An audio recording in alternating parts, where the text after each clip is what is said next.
Hey, everybody, welcome in. Happy Friday. A lot of stuff to get through. This particular video was triggered by an actual article in the Wall Street Journal this morning talking about the 4% rule, which is a traditional rule to help people guide them around retirement. And if anybody dug into it, the article itself didn't have any conclusion, no solution. So here, we're going to talk about the solution and what you need to know, how you need to prepare for retirement. This huge part of this channel is to help people become financially free. And let's jump into it. Let's talk about the 4% rule, where it came from, and what you need to know and how you need to prepare. So first of all, channel's about math, money, and freedom, as you know, and this is not financial advice. I'm not a financial advisor. So let's talk about a little bit of history. This is the article that popped up in the Wall Street Journal, and it prompted me to think about this. And I love the graphic. It's kind of like you're a nest egg and then they're broken and frying in the pan. Your retirement's getting cooked, etc. But again, it's all based on what they call this 4% strategy that basically enables, historically, investors to hold 50% of their money in stocks, 50% in bonds, and have a certain amount of nest egg there so you can last throughout your retirement, which can take typically 30 years. And historically, when they ran this study between 1926 and 2020, they proved, I think 98% of the time, you could retire, say, for example, withdrawing 4% a year. Imagine if you've got $1 million, 4% would be 40,000, and that your portfolio would grow to be able to just withdraw that amount over time and adjust itself automatically. But the point is, it doesn't really work anymore for a number of reasons that we'll go into. So again, this is the key part, and I'm going to show you some statistics and other information that'll help prepare, help plan, because I can't stress how critical it is. Unless you want to work literally all your lives, nobody wants to do that, especially now. Everybody wants financial freedom. So this is the guy behind the 4% rule. His name is Bill Bengen, and he applied it to his own retirement. And he came out with this in 1994. 1994 to me sounds like yesterday, but to some of you out there, it might be a long time ago. Anyway, he analyzed stock market returns and calculated how much you'd need to support 30 years of retirement and what you'd be left over with, assuming worst case scenarios happened, like a black swan event or a big stock market crash. So the first part is some interesting pieces here. This is what they call the 4% and the amount of annual income required. And this is an old model. Please don't take this to the bank. But you can see I highlighted a couple of numbers, so let's walk through it. So if you need $50,000 a year to spend, the amount you need in your retirement account is $1.25 million. If you want to spend $75,000 a year, you need about $1.875 million. If you want to spend $200,000 a year, you need $5 million. And this might sound crazy to some people, but literally, these are the numbers. So even with $5 million and spending $200,000 a year, it means you will not be able to afford a Lamborghini. And that's staggering to think, but let's dig into a little bit as to why. First of all, this is the average family spend per year. And this data is from Hippo, and just the average US family. This could vary all over the world, but typically, US family spends about $9,000 a year on food, $23,000, $24,000 on housing. That includes mortgage, property taxes, utilities, etc. Then you got your clothing, $2,000. Transportation, $12,000. Cars, gasoline, insurance, etc. Healthcare, $6,000. That's pretty cheap. $500 a month for a family? I don't think so. But anyway, their numbers, not mine. Personal care, like dental visits, $900. Education, $1,600. If you have people you need to put through school. Again, it's just an average. It may not apply to everybody. Entertainment, $3,500. And I know some people that would spend that in a night. And cash, $2,200. That's just miscellaneous stuff. Tips, etc. Pensions, Social Security taxes, about $8,000. And miscellaneous, $2,000. Total is $72,705. And that's approximately 2020 spend. So let's assume that's $75,000 as we go forward in this study. Second of all, you're going to look at 4 levers. Now, historically, the 4 levers that adjusted this whole rule were the actual return you get on your money. So if you have half in the stock market, half in bonds, it's typically 7 to 9% annually. Historically, going back 70 years. It doesn't apply today, and we'll talk more about that. It assumes as well 2% inflation. Ha ha, funny numbers. It assumes the 4% withdrawal or spend rate, whatever you want to talk about it, and it also factors in a 2 to 4% buffer. So imagine you got $1 million stock market and it's all in the stock market crashes 30%, you only have $700,000. So this was buffered into the actual model itself as we go forward. Now let's talk about life expectancy. We are all living longer, which is good. Stay healthy, everybody. Remember, health is wealth. So the CDC's provisional estimates show that life expectancy at birth in the US did decrease a little bit in 2020, down about 1.6 years. But I attribute that a lot to people, not eating healthy, etc. So there's simple ways to live longer. But the point is, the average expectancy of people alive today is supposed to go 80 to 85 years. That's all you need to know. So, and that's an average. Some people live to 110. No doubt about that. Some people might get into an unfortunate car wreck, heaven forbid, but plan 80 to 85 years to be able to fund your retirement as you go forward, at the very least, if not a lot more. So always add a buffer. Now I'm going to go talk about some of the problems that exist with the world today and why the 4% rule no longer really works. Problem number one, it was built when Treasury yields were 5%. That's typically the return you got in a money market account, etc. Now they're under 0.5%. In fact, realistically speaking, if you drop $1 million with Wells Fargo or JP Morgan or any of these banks, they'll pay you 0.1%. Best case scenario, and you have to have a lot of money to get that. So basically, call your interest rate nothing. You're not really going to get anything from there.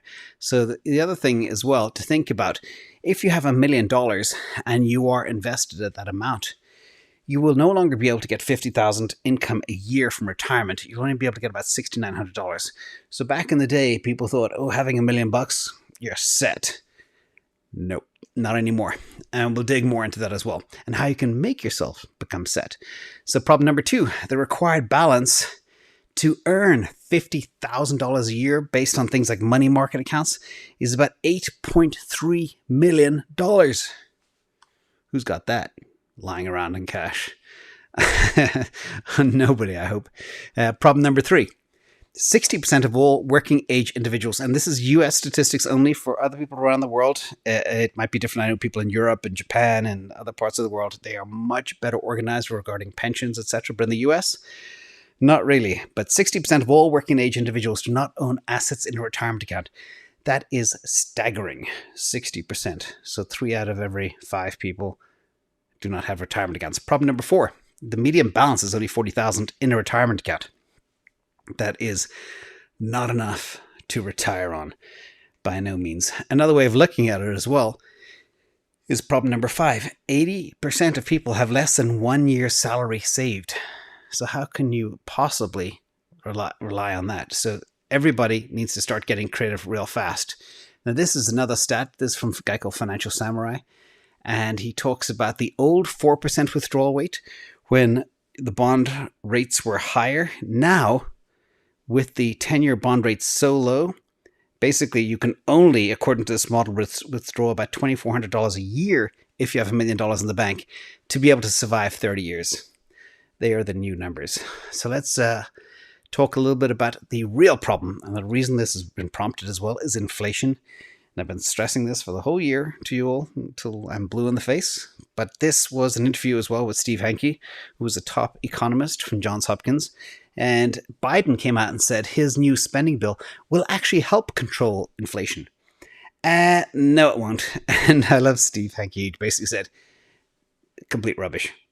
President of the United States of America, you're talking rubbish, which I thought were very strong words from, from such an academic man. Anyway, as usual, now we're going to get into the numbers part.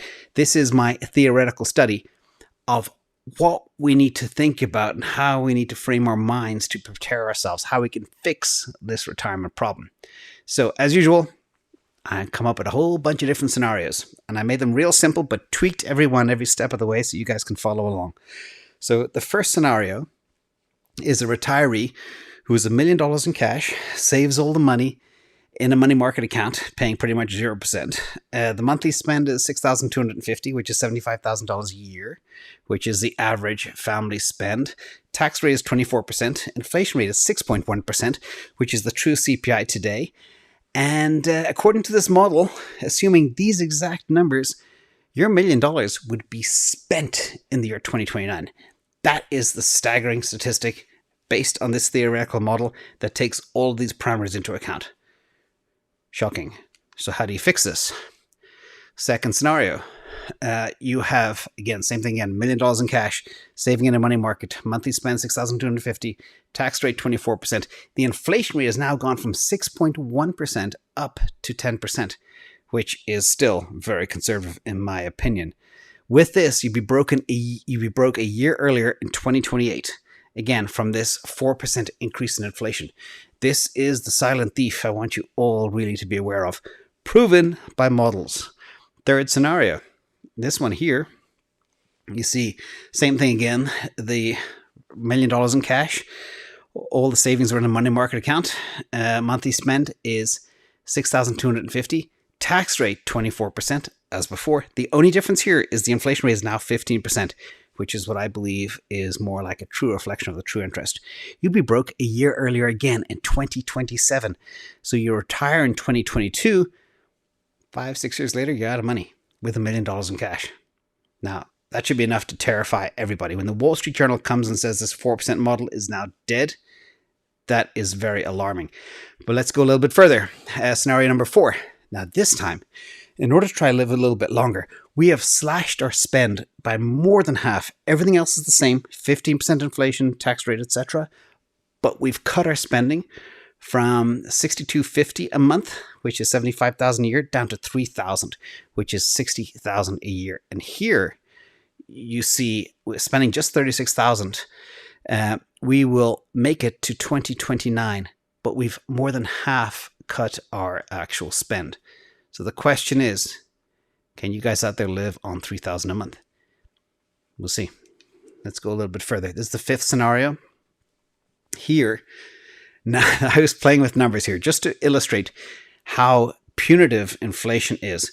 Now, I assumed we had $40 million in cash. We saved in a money market account, again, that pays 0.01%. The monthly spend is $6,250. Again, we've got $40 million in cash. Tax rate's 24%. Inflation rate is 10%. This will get you to the year 2045. So it's not bad. Get you out 22 years. But remember, we're starting with $40 million in cash.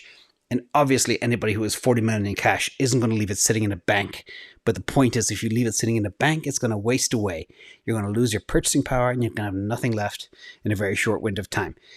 If somebody does have $40 million in cash, they're going to buy apartment buildings and Bitcoin and clever investments, etc. Maybe some Starlink, who knows what. They'll be fine. They'll be set. But this is just to illustrate the danger of inflation. So next scenario, scenario number 6. Here, $1 million in cash.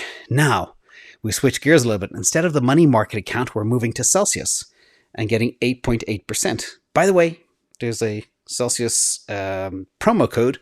I give more back than anybody else. I've given part of my referral income, which goes to an orphanage. You get $60 back if you deposit $400. Just saying. And they just increased their Celsius rate from 8.8% on stablecoins to 10% right now, from what I heard a few minutes ago. But the point here is, you've got this scenario all over again. Inflation rate 10%. Now you're getting 8.8% on your money, which is a lot more than you got before. This will now get you to 2029. So again, adds 3 years. Not a lot though, because the 10% inflation negates the 8.8% money market. So you're still losing. Now, 7th scenario. This one is everything is in the stock market. You don't have anything in the bank account at all. And your stock market return is 15% per year. Average return over the last, say, 10 years or so. It's actually about 14.1%, but we'll assume it's 15%. Here, same thing. This will get you to 2030. And you can see it helps you stretch out a little bit longer. But again, you don't last that long. That is scenario number 7. Now, this is where it gets fun. Now we're going to take our money. We're going to have 85% in the stock market and 15% in Bitcoin. Let's see what happens. So here, this model is a little bit different. It's actually 2 separate models side by side. So the stock market money, as you know, runs out in 2030. But how long will this save us? Just adding 15% for $1 million, 150 grand into Bitcoin. And assuming Bitcoin only has a return of 33%. Historically, Bitcoin has a 171% return. I'm assuming over the next 20 years, it's only 33%, which is massively conservative. But with this blended return, we'll get you beyond 2045, and you'll have some money left over to leave the grandkids. That is the impact of just a little bit of Bitcoin, an 85% stock market, of what it can do to your portfolio, assuming just 33%. And remember, Bitcoin is programmed to go up. It's deflationary. It's not going down. So 33% is like stupid low, but even that, it can make your retirement last forever. Again, not financial advice. Let's do something a little bit different now. The ninth scenario. Here, I'm assuming Bitcoin return is 46%. This will give us a nice nest egg for the grandchildren, up to over $3 million. Again, spending is the same. Inflation rate is absolutely punitive, 15%. But that 15% Bitcoin, assuming an average Bitcoin return of 46%, saves the day, everybody. Like, it started with bacon or eggs at the beginning, frying, and now you get your bacon and eggs to make you get through. So the conclusion so far, after all that, and thank you for being here, everybody, the 4% rule is dead. We now know what the 4% rule is. The bond market's toast. I think $30 billion or some crazy amount is negative yielding. Money market is toast. They don't pay anything. They can't increase interest rates, so you're not going to get interest on your money for at least 3-4 years, and that's going to hurt. The stock market index funds help. They do average 15% per year, so that definitely does help. But be careful of things like bonds that are negative yielding. And you need to keep spending in check. Don't go blow all your money fast. And remember, you need hard number go up technology like Bitcoin as part of your portfolio to be able to survive retirement or retire early. And of course, time in the market beats timing in the market. So all of you out there who want to be, part of the FIRE revolution, financially independent, retire early, that's what FIRE means. And those of you who are trying to plan for retirement so you don't have to work till the end of your years, let's do this, okay? You know the answer. All roads, of course, lead to Bitcoin. I want to thank everybody for being here. Hope you like the content, and I'll see you tomorrow morning early for the quickie. And thanks again for everything. Bye.